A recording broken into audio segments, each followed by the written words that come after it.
Hello दोस्तों, तो start करते हैं क्रॉस प्रोडक्ट। डॉट प्रोडक्ट हमने पिछली वीडियो में देख लिया। इस वीडियो में हम करेंगे क्रॉस प्रोडक्ट। ठीक है, क्रॉस प्रोडक्ट या फिर वेक्टर प्रोडक्ट, दोनों में से कुछ भी बोल सकते हो। तो मान के चलो दो वेक्टर्स हैं, एक वेक्टर ए वेक्टर है, दूसरा वेक्टर बी वेक्टर है। अगर तुम्हें दोनों के बीच का एंगल दिया हुआ है और दोनों का मैग्नीट्यूड दिया हुआ है, दोनों के बीच का एंगल थीटा, ए का मैग्नीट्यूड ए, बी का मैग्नीट्यूड बी। ठीक है, तो क्रॉस प्रोडक्ट को लिखते पहली बात ऐसे है कि ए क्रॉस बी। ठीक है, अब जो ए क्रॉस बी होगा, बीच में क्रॉस का साइन होगा, इसको वेक्टर प्रोडक्ट भी कहते हैं। बीच में क्रॉस का साइन होता है तो क्रॉस प्रोडक्ट भी कह देते हैं। तो अब जो रिजल्ट आएगा ना, जो ये आएगा, ये एक वेक्टर क्वांटिटी होगी। ठीक है, वेक्टर क्वांटिटी। इससे एक थर्ड वेक्टर निकल के आएगा, ए क्रॉस बी एक नया वेक्टर होगा।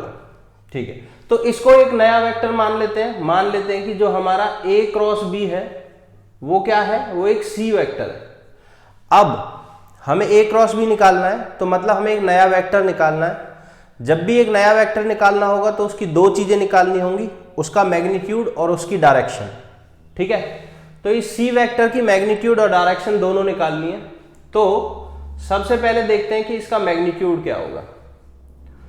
तो इसका मैग्नीट्यूड होगा, ए क्रॉस बी ऐसे लिखा हुआ हो तो इसका मैग्नीट्यूड होगा ए का मैग्नीट्यूड इंटू बी का मैग्नीट्यूड इंटू साइन थीटा।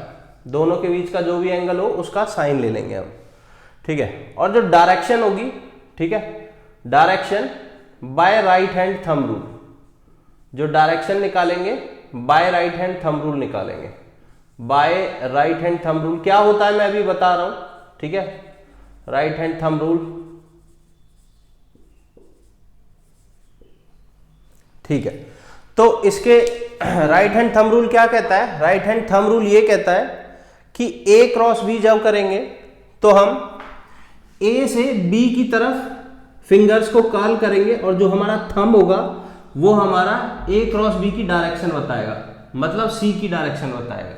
जो ये रिजल्टेंट आया है इसकी डायरेक्शन बताएगा, जो रिजल्ट आएगा क्रॉस प्रोडक्ट का। तो ए की तरफ हमने फिंगर करी, बी की तरफ कर्ल करी, तो ये आ रहा है बाहर की तरफ। अगर ये होता बी क्रॉस ए तो हम बी की तरफ फिंगर करते और ए की तरफ कर्ल कर रहे होते। तो जो पहले लिखा होता है वो मैटर करता है इसमें। ठीक है, तो ए क्रॉस बी और बी क्रॉस ए की डायरेक्शन उल्टी होगी बिल्कुल एकदम। तो इस टाइम पहले ए क्रॉस बी निकाल लेते हैं, फिर बी क्रॉस ए निकालेंगे। ए क्रॉस बी, तो जो पहले लिखा है उसकी तरफ फिंगर करो और बी की तरफ कर्ल करो दूसरे वाले की तरफ। ठीक है, एक्यूट एंगल में, ये एक्यूट एंगल है, ऑब्ट्यूस ये होगा। ऑब्ट्यूस की तरफ कर्ल नहीं करेंगे, एक्यूट की तरफ कर्ल करेंगे। तो एक्यूट एंगल ऐसे हुआ तो बाहर की तरफ। तो direction by right hand thumb rule क्या आई?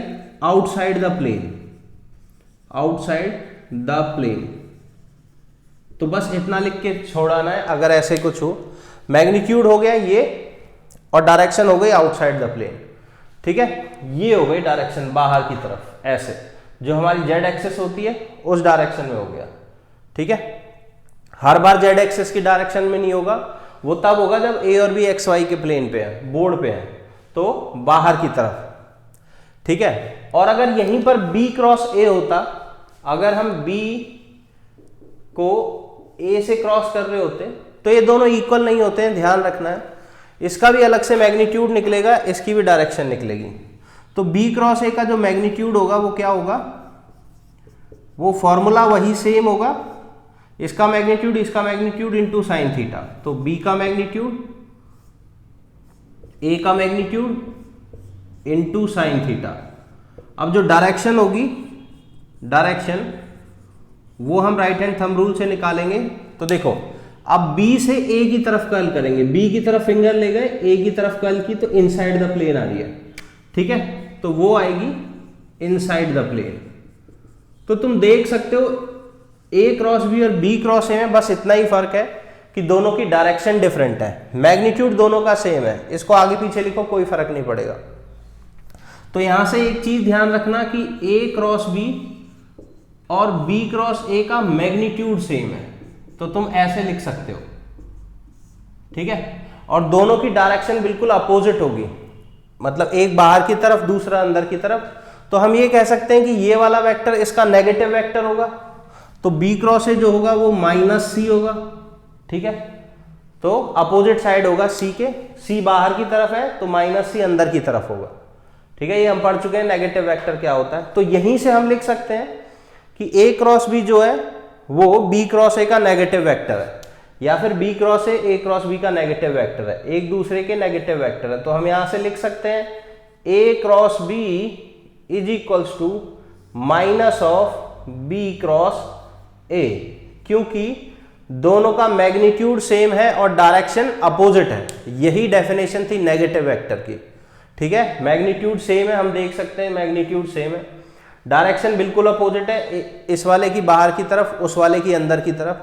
तो ये हो गया हमारा वेक्टर प्रोडक्ट जब हमें दो मैग्नीट्यूड और एंगल दे रखा हो डायरेक्टली, बस और कुछ नहीं दे रखा हो, तो उस केस में हम ऐसे निकालेंगे।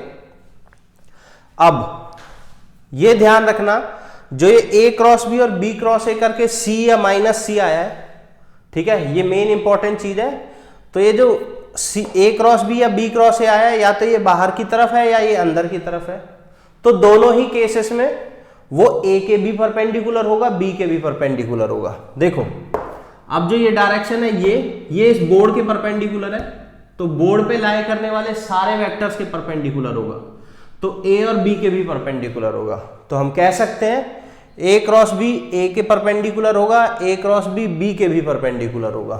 तो स्टार लगा के लिख लो A क्रॉस B करके जो वेक्टर आता है, या फिर B क्रॉस A करके जो वेक्टर आता है, दोनों में से कोई भी, वो परपेंडिकुलर होता है A के भी एंड B के भी, ठीक है। तो A क्रॉस B जो होता है वो परपेंडिकुलर होता है A वेक्टर के भी B वेक्टर के भी। ये बहुत इंपॉर्टेंट प्रॉपर्टी है। ये नेक्स्ट वाले चैप्टर्स 3D में भी यूज होगी, प्लेन्स में, ठीक है। हम कई बार ऐसा वेक्टर निकालेंगे जो कि दो गिवन वेक्टर्स के परपेंडिकुलर होगा, और मैं तुमसे और मैं यहाँ पर हम बार बार मतलब डिस्कस करेंगे कि ऐसा वेक्टर कौन सा वेक्टर होता है जो दो वेक्टर्स के परपेंडिकुलर होता है। तो उन दो वेक्टर का अगर तुम क्रॉस प्रोडक्ट कर दोगे तो वो वेक्टर परपेंडिकुलर वेक्टर निकल आएगा, ठीक है। बस ध्यान रखना, वहां पर मैं तुमसे फिर एक बार फिर रिपीट कर देता हूं, जब भी तुम्हें दो वेक्टर दिए हुए हो, कोई भी दो वेक्टर, और तुम्हें एक ऐसा वेक्टर निकालना जो उन दोनों के परपेंडिकुलर हो, तो उन दोनों वेक्टर्स का क्रॉस प्रोडक्ट कर देना, ठीक है। बस जो फाइनल वेक्टर निकल के आएगा वो उन दोनों के परपेंडिकुलर होगा, ठीक है। तो यहां से हमारा बेसिक क्रॉस प्रोडक्ट का आइडिया लग गया कि मैग्नीट्यूड अलग निकलेगा, direction right hand thumb rule से निकलेगी, ठीक है। ये तब होगा जब हमें दोनों का मैग्नीट्यूड और बीच का एंगल दिया हुआ है। अच्छा, अब ऐसा भी हो सकता है कि वो IJK की फॉर्म में दे रखा हो, ठीक है। तो IJK की फॉर्म में हम लंबा नहीं करेंगे, शॉर्टकट मेथड से ही कर लेंगे, डायरेक्ट याद रखेंगे उसको।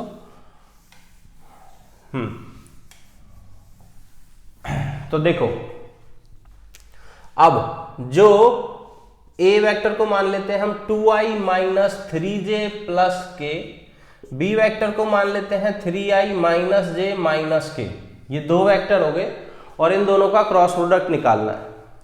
तो एक तो तुम ऐसे कर सकते हो कि A क्रॉस B लिखो, I का क्रॉस प्रोडक्ट तीनों के साथ करो, J का तीनों के साथ, K का तीनों के साथ, वो लेंदी हो जाएगा, ठीक है। तो वैसे ना करके इसका एक शॉर्टकट मेथड है, ठीक है।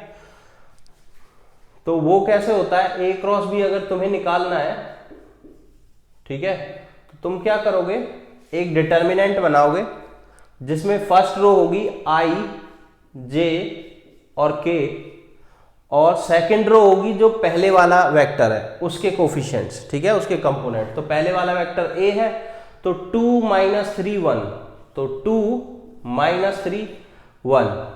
B वेक्टर होगा 3 - 1 -1, 3 - 1 -1। इसको सॉल्व करने पे जो वेक्टर आएगा वही तुम्हारा क्या होगा, A क्रॉस B, यानी कि वही तुम्हारा C वेक्टर होगा जो अभी हमने पढ़ा था, जिसको एज्यूम किया था C वेक्टर। तो तुम्हें ये सॉल्व करना आता होगा। पहले आई को लेंगे, रो छोड़ेंगे, कॉलम छोड़ेंगे, -3 इंटू -1 3, -1 इंटू 1 माइनस ऑफ -1, फिर -j आएगा, इसको छोड़ेंगे, इसको 2 इंटू -1 -2, 3 इंटू 1 -3, फिर प्लस का k करेंगे, ये छोड़ेंगे, ये छोड़ेंगे, 2 -1 -2, 3 इंटू -3 -9, तो वो प्लस का 9 हो जाएगा, ये भी प्लस का 1 हो जाएगा माइनस माइनस करके।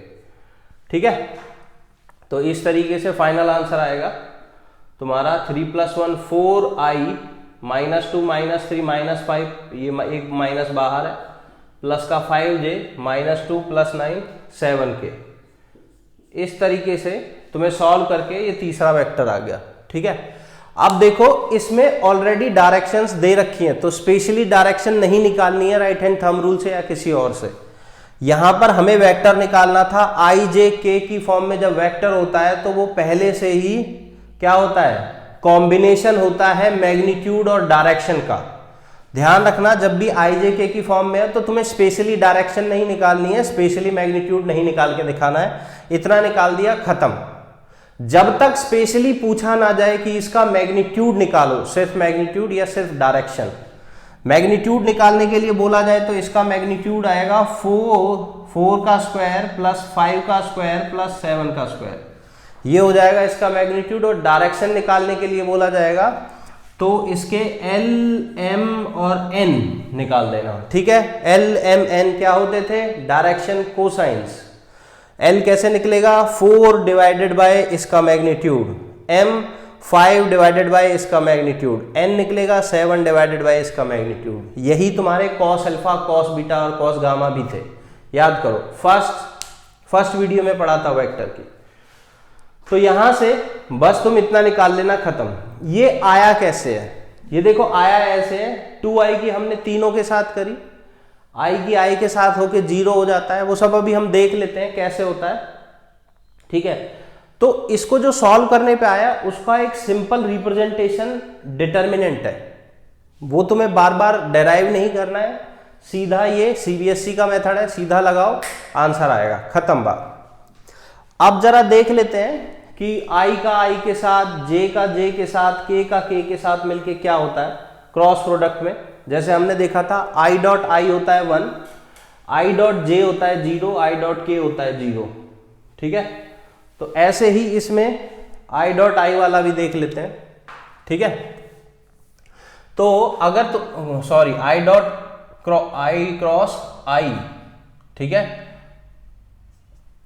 तो पहले बेसिक हमारा क्या है, दो वेक्टर का जब हम क्रॉस प्रोडक्ट करते हैं तो वो आता है a का मैग्नीट्यूड, b का मैग्नीट्यूड साइन थीटा, इसका मैग्नीट्यूड ये आता है। ठीक है, अगर दो वेक्टर पैरेलल वेक्टर होंगे, ध्यान रखना, अगर दो वेक्टर पैरेलल वेक्टर होंगे या फिर दोनों के बीच में एंगल 0 डिग्री होगा या 180 डिग्री होगा, जैसे इसमें दोनों सेम डायरेक्शन में है, सेम वेक्टर है, तो दोनों के बीच का एंगल 0 डिग्री है, यहां 0 रखोगे तो साइन 0 0 आएगा, तो ये आएगा 1 1, साइन 0 0, तो ये 0 आ जाएगा। इसकी कोई डायरेक्शन नहीं निकालनी क्योंकि एक 0 वेक्टर हो गया, कोई डायरेक्शन नहीं होती इसका मैग्नीट्यूड 0 आ रहा है तो वेक्टर ही 0 है, खत्म बात।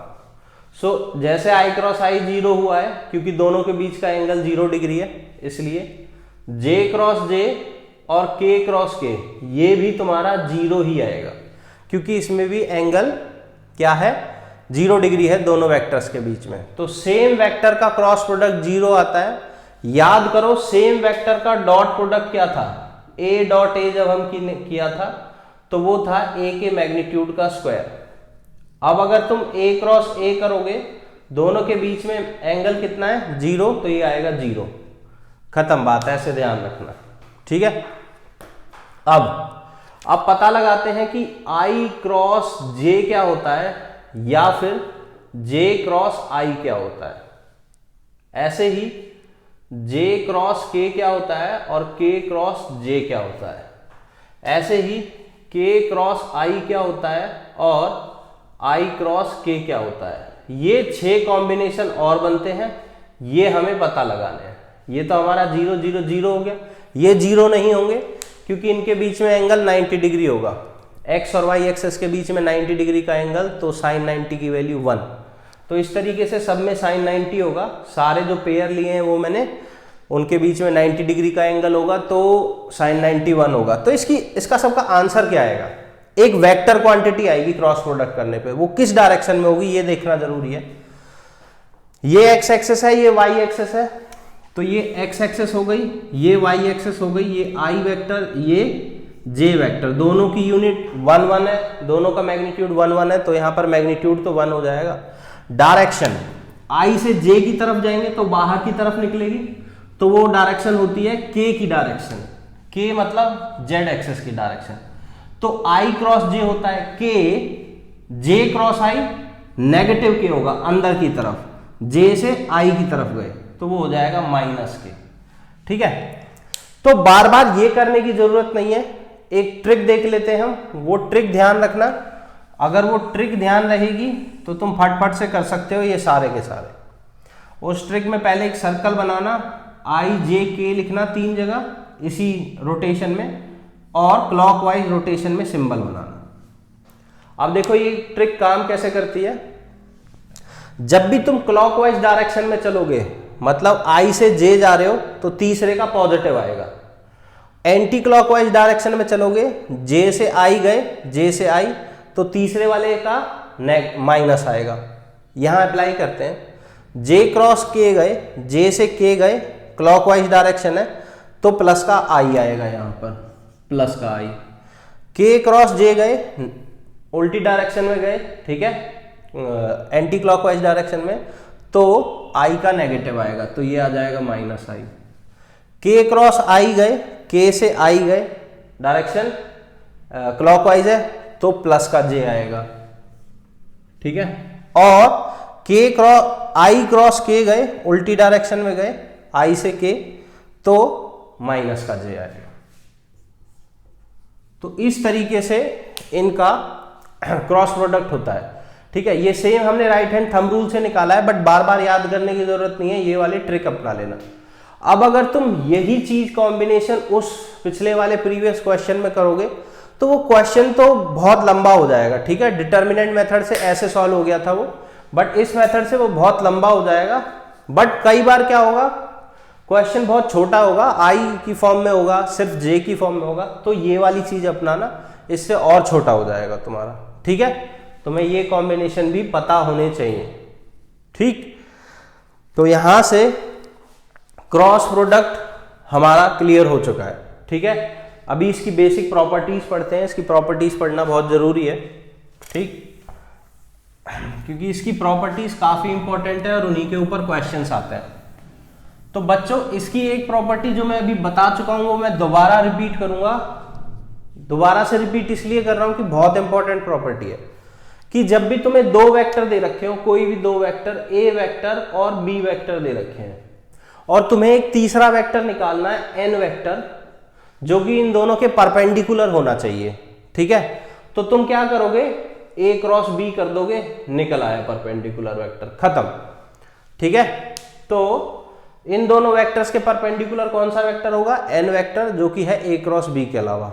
ऐसे बहुत सारे वेक्टर्स हो सकते हैं जो इन दोनों पे परपेंडिकुलर होंगे, बट एक वेक्टर डेफिनेटली परपेंडिकुलर होगा ए क्रॉस बी, तो वो तुम इस तरीके से फाइंड आउट करोगे, खत्म बात। ठीक है, तो चलो, यहां पर हमने पढ़ लिया कि ए का क्रॉस प्रोडक्ट अगर हम बी के साथ करते हैं तो वो बी क्रॉस ए के बराबर आता है, दोनों का मैग्नीट्यूड बराबर और डायरेक्शन अपोजिट, तो ए क्रॉस बी को माइनस बी क्रॉस ए लिख सकते हैं। ये माइनस इधर भी जा सकता है, ध्यान रखना, ये माइनस तुम इधर भी भेज सकते हो, तो B cross A minus A cross B के बराबर, ऐसा भी तुम लिख सकते हो। ठीक है, अच्छा, और मान के चलो ये ए वेक्टर है और ये बी वेक्टर है, दोनों के बीच का एंगल है थीटा, और ये ट्राइंगल दे रखा है हमें एक। ठीक है, 2 वेक्टर एक ट्राइंगल की एडजेसेंट साइड बना रहे हैं। ठीक, तो ये प्रॉपर्टी 1 हो गई। प्रॉपर्टी 2 देख रहे हैं हम कि 2 वेक्टर एक ट्राइंगल की एडजेसेंट साइड बना रहे हैं, तो इस ट्राइंगल का एरिया क्या होगा, half into base into height होगा, ठीक है, इसका एरिया। तो इसका एरिया हाफ, इसका बेस हो जाएगा ए का मैग्नीट्यूड, ठीक है, और हाइट क्या हो जाएगी, यहां से डाल लो परपेंडिकुलर, ठीक। ये लेंथ है हमारी बी, तो ये लेंथ हो जाएगी बी साइन थीटा। बताया था perpendicular hypotenuse into sine theta होता है, तो ये हो जाएगा बी साइन थीटा। अब ये क्या लिखा हुआ है, ए बी साइन थीटा, जो कि होता है ए क्रॉस बी का मैग्नीट्यूड। तो हम इसको ऐसे भी लिख सकते हैं, half of A cross B, ठीक है। तो एरिया ऑफ ट्राइंगल का फॉर्मूला ये भी होता है, area of triangle is equals to half of A vector cross B vector का मैग्नीट्यूड। ये भी ध्यान रखना, अगर वो दो vectors adjacent sides of the triangle represent कर रहे हैं, ठीक है, हमेशा एडजेसेंट साइड होंगे। अगर कोई भी दो वेक्टर दो साइड ऑफ ट्राइंगल रिप्रेजेंट कर रहे हैं तो उसका एरिया होगा half of A cross B, ठीक। अच्छा, थर्ड, एरिया ऑफ पैरेललोग्राम।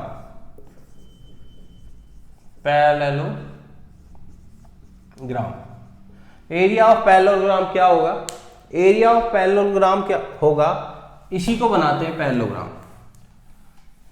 ऐसा पैरेललोग्राम जिसकी जो दो साइड्स हैं ए और बी है, यहां से ये पैरेललोग्राम कंप्लीट हो गया। तो इसका बेस होगा ये, हाइट होगी बी साइन थीटा। तो पैरेललोग्राम का एरिया क्या होता है, बेस इंटू हाइट, हाफ नहीं होता है उसमें। इसका बेस हो गया ए, हाइट हो गई बी साइन थीटा, ठीक है। तो एरिया आ गया ए क्रॉस बी का मैग्नीट्यूड। तो ऐसे भी ध्यान रखेंगे, उस ट्राइंगल के एरिया का डबल होगा, क्योंकि ये और ये ट्राइंगल कैसे ट्राइंगल होंगे, कॉन्ग्रुएंट ट्राइंगल्स होंगे, ठीक है। तो एरिया ऑफ पैरेललोग्राम का आंसर होता है ए क्रॉस बी का मैग्नीट्यूड, खत्म बात, ठीक है। अब एरिया ऑफ पैरेललोग्राम का एक और फॉर्मूला होता है जो कि सीबीएसई में नहीं दिया हुआ है, बट तुम्हें याद रखना है, ठीक है, बट तुम्हें याद रखना है, ठीक है। क्वेश्चन ऐसे पूछा जाएगा कि दो वेक्टर दिए हुए हैं जो रिप्रेजेंट कर रहे हैं डायगोनल्स ऑफ पैरेललोग्राम, ठीक है। दो वेक्टर दिए हुए हैं, एक वेक्टर दिया हुआ है तुम्हें D1, एक वेक्टर दिया हुआ है D2, और ये क्या है, ये डायगोनल है पैरेललोग्राम के, डायगोनल ऑफ पैरेललोग्राम। अब तुमसे इस पैरेललोग्राम का एरिया पूछा हुआ है, D1 और D2 तुम्हें गिवन होंगे, ठीक है। अच्छा, तो तुम्हें पता है दो डायगोनल होते हैं, एक तो ये होता है, इसको मान लेते हैं यहां से यहां तक D1, डायरेक्शन मैटर नहीं करेगी इस बार, ठीक है, कोई कुछ भी मान लो, इधर से इधर या उधर से उधर। दूसरा हो गया ये D2। अब तुम्हें पता है, अच्छे से पता है तुम्हें, जो अगर ये वेक्टर A हुआ, ये वेक्टर B हुआ, तो ये वाली जो चीज है ये रिप्रेजेंट करती है A प्लस B को। तो डायगोनल 2 हो जाएगा हमारा A प्लस बी, और डायगोनल 1 हो जाएगा A माइनस बी, ठीक है। इन दोनों को ऐड करके हम A की और B की वैल्यू निकाल सकते हैं, ठीक है। तो यहां से डायगोनल 1 और डायगोनल 2 की फॉर्म में हम A और B, यानी कि इसकी एडजेसेंट साइड्स की वैल्यू निकाल सकते हैं। एडजेसेंट साइड्स जो ये है, ये A वेक्टर और B वेक्टर को रिप्रेजेंट करेंगे, ये हम निकाल सकते हैं। अगर हमारे पास ये दोनों वेक्टर आ गए तो ये वाला फॉर्मूला लगा के एरिया ऑफ पैरेललोग्राम हम निकाल सकते हैं, ठीक है। अगर तुम सीबीएसई में कर रहे हो तो तुम्हें ये पूरा मेथड करना पड़ेगा कि जो दो डायगोनल होते हैं वो A प्लस बी और A माइनस बी होते हैं। किसी को भी A प्लस बी मानना, किसी को भी A माइनस बी मानना, कोई फर्क नहीं पड़ता, ठीक है। अच्छा, पहली बात ये। दूसरी बात, अगर तुम जेई में कर रहे हो तो यही बता देता हूं थोड़ा, कि इसका एरिया डायरेक्ट होगा half of D1 cross D2 का मैग्नीट्यूड। दोनों वेक्टर्स का सीधा क्रॉस प्रोडक्ट करना, उसका जो मैग्नीट्यूड आएगा उसका हाफ करना, निकल आया आंसर, खत्म बात, ठीक है। अच्छा, इसको हम चाहे तो प्रूफ भी कर सकते हैं। तुम चाहो तो A और B की वैल्यू जब निकालोगे और यहां डालोगे इसमें, तो फाइनल आंसर वही आएगा, ठीक है। अच्छा, तो ये मेथड याद रखना, मेथड बहुत जरूरी है। और एरिया ऑफ पैरेललोग्राम डायगोनल से भी निकलता है, साइड से भी निकलता है। एरिया ऑफ ट्राइंगल साइड से निकलता है, उसमें डायगोनल होता नहीं है, तो फिर कंफ्यूज मत होना। A cross B minus B cross A के नेगेटिव होता है। इसमें और क्या प्रॉपर्टी है जरा देख लेते हैं, कोई प्रॉपर्टी छूट ना जाए। बहुत माइनर कोई बेसिक होगा तो वो छूट सकता है, वरना तो फिर कुछ नहीं छूटेगा।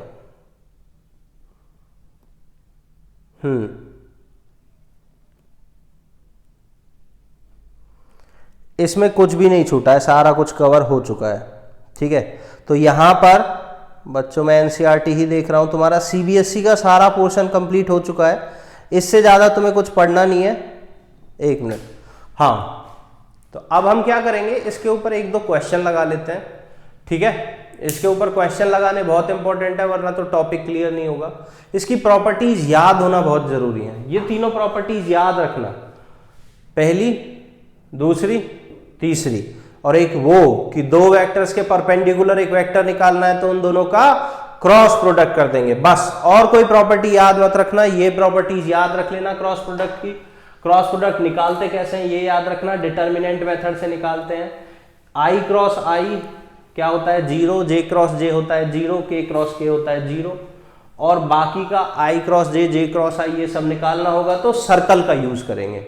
ठीक है, क्लॉकवाइज चलेंगे तो पॉजिटिव, एंटी क्लॉकवाइज चलेंगे तो नेगेटिव। इसके क्वेश्चन कर लेते हैं। जो इसके क्वेश्चन है इंपॉर्टेंट जो मुझे दिख रहे हैं, एग्जाम्पल 23, एग्जाम्पल 24 और एग्जाम्पल 25 मैंने लिखे हुए हैं, तो हम ये कर लेते हैं।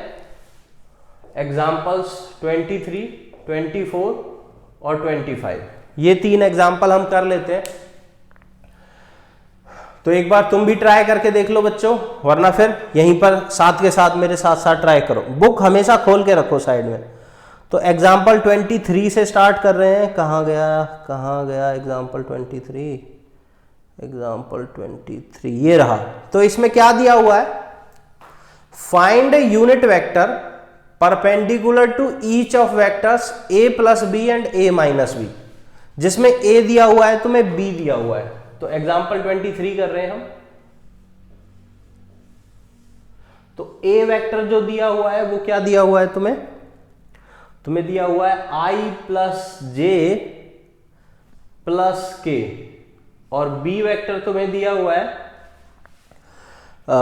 i plus 2j plus 3k, i plus 2j plus 3k ये दिया हुआ है। अब हमें एक ऐसा वेक्टर निकालना है जो कि दो वेक्टर्स के परपेंडिकुलर होगा। वो दो वेक्टर क्या दे रखे हैं, a plus B and a minus B. ध्यान रखना ये भी एक वेक्टर है, ये भी एक वेक्टर है। इन दोनों के परपेंडिकुलर वेक्टर निकालना है। मैंने अभी बोला था दो वेक्टर्स के परपेंडिकुलर वेक्टर निकालना हो, उनका क्रॉस प्रोडक्ट कर दो, खत्म बात। ठीक है, इन दोनों के परपेंडिकुलर वेक्टर का यूनिट वेक्टर निकालना है। यूनिट वेक्टर वाली टर्म पे बाद में जाएंगे, पहले ऐसा वेक्टर निकालते हैं जो इनके परपेंडिकुलर होगा। ठीक है, तो इन दोनों के परपेंडिकुलर वेक्टर होगा इन दोनों का क्रॉस प्रोडक्ट। अब तुम कैसे कर सकते हो, इन दोनों का सम करके आ जाएगा ये, इसमें से ये सब्ट्रैक्ट करके आ जाएगा ये, डिटर्मिनेंट मेथड से निकाल देना। ठीक है, सम और सब्ट्रैक्शन नहीं करना है तो देखो ऐसे भी कर सकते हो।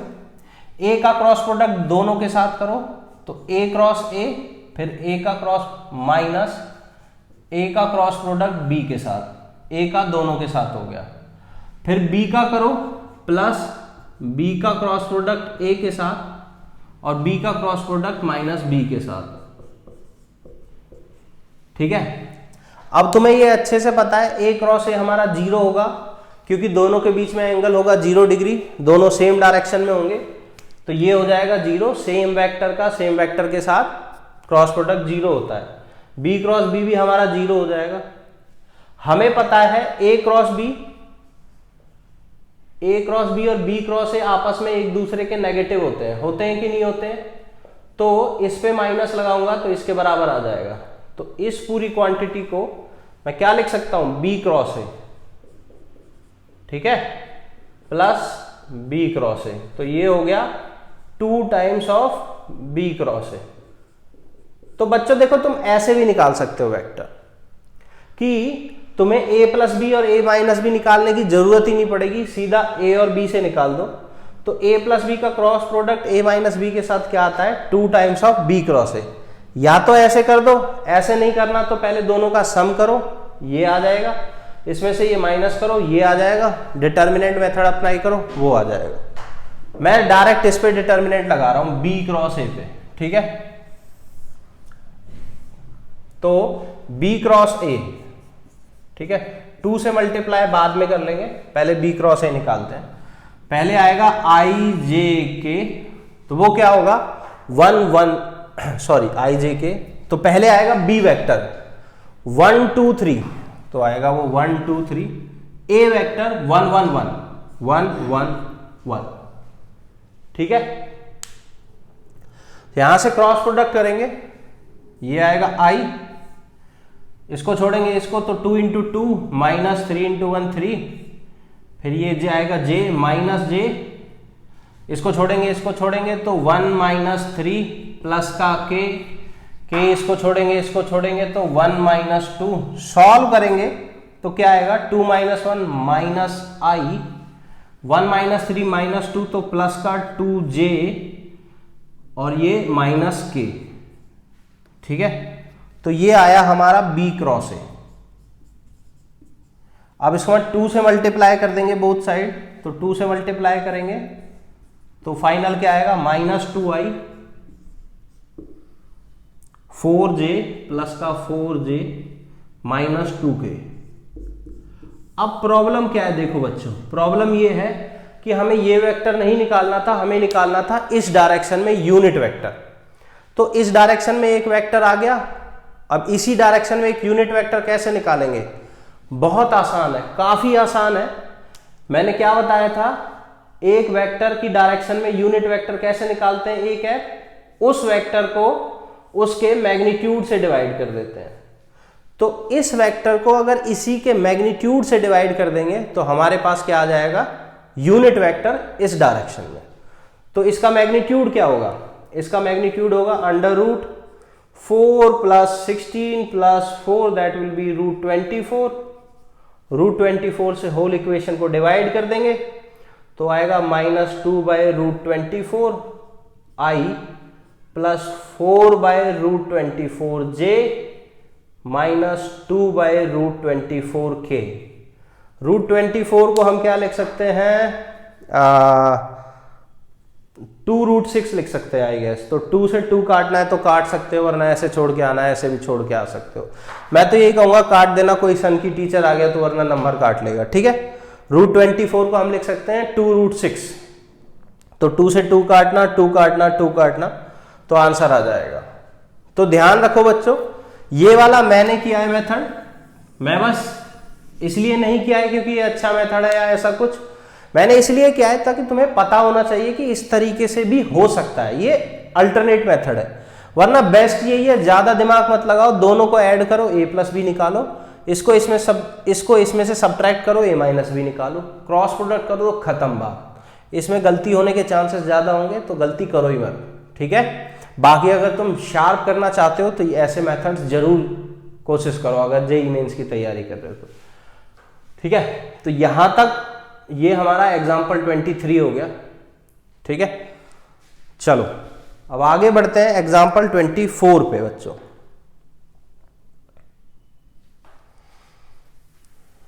काफी ठीक ठीक क्वेश्चंस हैं इसमें, इतने बढ़िया क्वेश्चन नहीं कह सकते, बट एनसीईआरटी में कॉन्सेप्ट क्लियर करने के लिए तो बहुत बढ़िया क्वेश्चंस होते हैं, ठीक है।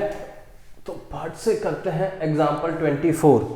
एग्जाम्पल 24 में क्या दे रखा है, find area of triangle having the points this this and this, ठीक है। 24 में तो एक ट्राइंगल दे रखा है जिसके 3 कोऑर्डिनेट दे रखे हैं हमें। क्या है कोऑर्डिनेट्स, 1, 1, 1, दूसरा कोऑर्डिनेट है 1, 2, 3, तीसरा कोऑर्डिनेट है 2, 3, 1।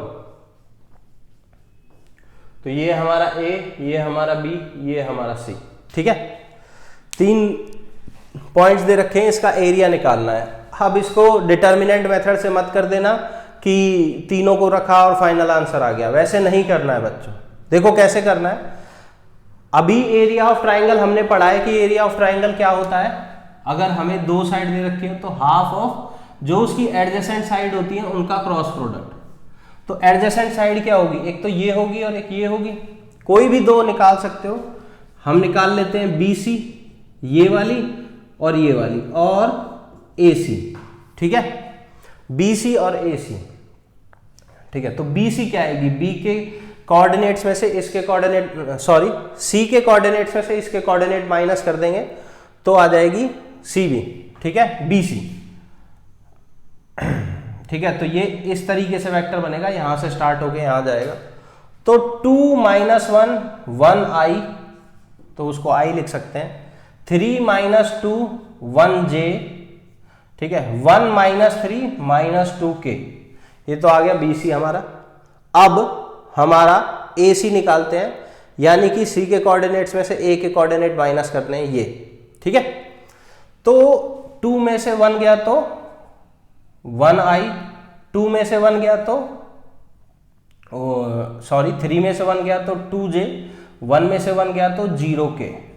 ये दो एडजेसेंट साइड्स के वेक्टर आ गए। ध्यान रखो ये ऐसे हैं, जरूरी नहीं है इनको किसी भी डायरेक्शन में होना, डायरेक्शन जो मर्जी तुम ले लो, ठीक है, डायरेक्शन मैटर नहीं करेगी जब तुम एरिया निकाल रहे हो। तो अब देखो इन दोनों का क्रॉस प्रोडक्ट करके हाफ आगे लगा दोगे तो एरिया आ जाएगा। ये फॉर्मूला हमने अभी पढ़ा है, इस तरीके से ही निकालना है। तो एरिया क्या आएगा, हाफ, और यहां पर डिटर्मिनेंट मेथड, इस बार डिटर्मिनेंट मैं नहीं सॉल्व करूंगा, तुम खुद कर लेना बच्चों। IJK, ठीक है, और ऊपर वाले को रखो यहां पर 1 1 -2 1 2 0 1 2 0। अब क्योंकि ये एरिया है तो एंड में मॉड ले लेना कि फाइनल रिजल्ट को पॉजिटिव रखना है, डिटर्मिनेंट की वैल्यू नेगेटिव आ सकती है, ठीक है। ये पहली बात। इसको जब तुम करोगे तो ये वेक्टर आएगा, उस वेक्टर का मैग्नीट्यूड लेना है तुम्हें। इसको जब सॉल्व करोगे तो IJK की फॉर्म में एक वेक्टर आएगा, उस वेक्टर का मैग्नीट्यूड लेना, मैग्नीट्यूड √A² + B² + C², जो भी IJK के साथ होगा, ठीक है। तो उससे हमारा एरिया निकल आएगा। यहां एरिया होगा हाफ BC का क्रॉस प्रोडक्ट AC के साथ। ये फॉर्मूला मैंने लगाया है क्योंकि जो इसके एडजेसेंट साइड है वो BC और AC है। A और B कुछ भी रिप्रेजेंट नहीं करता है, ये जनरल फॉर्मूला है जो हमने उधर प्रॉपर्टी में लिखा था, ठीक है। ये वाला फॉर्मूला लगाया हमने क्योंकि इसकी जो दो साइड्स है वो BC और AC है, तो वो निकालनी है, ठीक है। तो बच्चों ऐसे करके आराम से सॉल्व कर देना है। एरिया ऑफ ट्राइंगल में हमेशा यही मेथड लगाना है और कोई मेथड नहीं लगाना। कोई और मेथड लगाओगे तो शायद गलत कर दो क्वेश्चन को, ठीक है। कोई और मेथड ऐसे होता है बट वो वाला मेथड मत लगाना, सिर्फ यही मेथड लगाना। 24 के बाद सीधा आते हैं 25 पे। अच्छा, एनसीईआरटी में जो दो साइड ली हुई है वो AB और AC ली हुई है, तो कोई दिक्कत नहीं है, कोई भी दो साइड ले सकते हो तुम। आंसर तुम्हारा हमेशा वही आएगा जो आना है, ठीक है। बस उसको मॉड में ले लेना एंड में, ठीक है। अब आते हैं question number 25। Find the area of parallelogram whose adjacent sides are given by the vectors this and this. तो इसकी दो एडजेसेंट साइड दी हुई है, A दिया हुआ है, B दिया हुआ है, A वेक्टर B वेक्टर, ठीक है। ये तो मैंने कुछ ज्यादा इजी ले लिया, ये भी B हो जाएगा, ये भी A। इसका एरिया निकालना है। क्या बताया था एरिया, इसका एरिया होगा A क्रॉस B करके जो भी आएगा वेक्टर उसका मैग्नीट्यूड, खत्म बात, ये एरिया हो जाएगा। तुम्हें A वेक्टर भी दिया हुआ है, B वेक्टर भी दिया हुआ है, उठा के डिटर्मिनेंट में डालो, आंसर निकालो, फट से निकल जाएगा। इन्होंने भी डायरेक्ट वही मेथड यूज किया है, वही एक मेथड है, सबसे सीधा, सबसे to the point direct method. अब बच्चों इसके क्वेश्चन करेंगे हम लोग, एक्सरसाइज लगाओ। फिर एक्सरसाइज का मेरे हिसाब से थर्ड क्वेश्चन थोड़ा ठीक ठाक क्वेश्चन है, देखते हैं क्या है, मैंने लिखा है तो कुछ होगा ही। थर्ड क्वेश्चन है, अच्छा थर्ड क्वेश्चन इतना ठीक ठाक नहीं है। यूनिट वेक्टर दिया हुआ है, if a unit vector A makes angle π/3 with I मतलब x एक्सेस के साथ, π/4 विद J मतलब y एक्सेस के साथ, and an acute angle theta with K, find theta, और उसके बाद ए के कंपोनेंट भी फाइंड आउट करने हैं। ठीक है, ये थर्ड क्वेश्चन देख लेते हैं एक बार। सारे बच्चे बुक में से एक्सरसाइज का थर्ड क्वेश्चन रीड कर लो। तो हमें पता है कोई भी वेक्टर के जो एंगल होते हैं एक्स एक्सिस, वाई एक्सिस और जेड एक्सिस के साथ, उनको हम अल्फा, बीटा, गामा से रिप्रेजेंट करते हैं। अल्फा की वैल्यू दी हुई है जो एक्स एक्सिस के साथ यानी आई के साथ बना रहा है π/3। बीटा की वैल्यू दी हुई है π/4। गामा की वैल्यू दी हुई है थीटा। तो इसके डायरेक्शन कोसाइंस क्या हो जाएंगे? Cos alpha, cos beta, cos gamma, यानी कि cos π/3, cos π/4 and cos theta. LMN यही हो गए हमारे। हमें इसकी वैल्यू पता है, इसकी पता है, इसकी नहीं पता।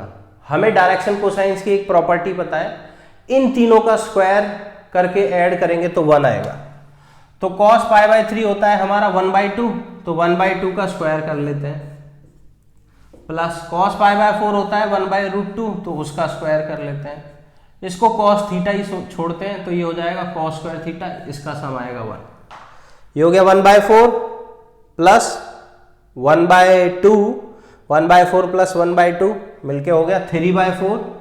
ठीक है, 1/4 plus 1/2 plus cos square theta equal to 1। दोनों को उधर भेज देंगे, cos स्क्वायर थीटा आ गया हमारा 1 माइनस 3/4 जो कि आ गया 1/4। ठीक है, तो cos थीटा हो जाएगा plus minus 1/2। cos theta is plus minus 1/2। अब दोनों में से कौन सी वैल्यू लेंगे? दोनों नहीं ले सकते क्योंकि उसने साफ बोला है थीटा एक्यूट एंगल है, मतलब फर्स्ट क्वाड्रेंट में लाई करेगा, मतलब पॉजिटिव होगा। cos थीटा की वैल्यू क्या होगी? पॉजिटिव 1/2। खत्म बात, इतना करना है और छोड़ देना है बस बच्चों। ठीक है, तो यहां पर ये हमारे cos थीटा की वैल्यू आ गई। अब कंपोनेंट भी निकालने हैं। ठीक है, ए वेक्टर के कंपोनेंट निकालने। तो ए वेक्टर यूनिट वेक्टर है ना, मैंने तुमसे कहा था कोई भी यूनिट वेक्टर फाइंड आउट करना हो और उसके डायरेक्शन कोसाइन पता हो, मतलब cos alpha, cos beta, cos gamma या फिर LMN, कुछ भी बोलो, ये पता है। तो यूनिट वेक्टर कैसे निकलता है? LI plus MJ plus NK। L की वैल्यू रखनी है 1/2, M की वैल्यू रखनी है 1/√2 और N की वैल्यू रखनी है 1/2। ठीक है, तो 1/2I 1/√2J प्लस 1/2K, ये आ गए हमारे कंपोनेंट ऑफ ए वेक्टर, ए जो कि है यूनिट वेक्टर। ठीक है, तो इस तरीके से हमने अपना वेक्टर चैप्टर कंप्लीट कर लिया है। इसकी थ्योरी अच्छे से लिखी होगी, तो अब क्वेश्चन लगाना स्टार्ट करो बच्चों। सारे क्वेश्चन हो जाएंगे तुमसे, जो ना हो उनका हल्का हल्का सा सॉल्यूशन देख के पूछो, वो समझो। ठीक है, क्वेश्चन से समझो ज़्यादा, सॉल्यूशन से देख के, और करने की कोशिश कम करो अगर तुम्हारी वीक हालत है तो। अदरवाइज फटाफट सारे क्वेश्चंस लगाओ। ठीक है, चलो बाय बाय बच्चों, मिलते हैं नेक्स्ट वीडियो में, नेक्स्ट चैप्टर स्टार्ट करेंगे। ओके।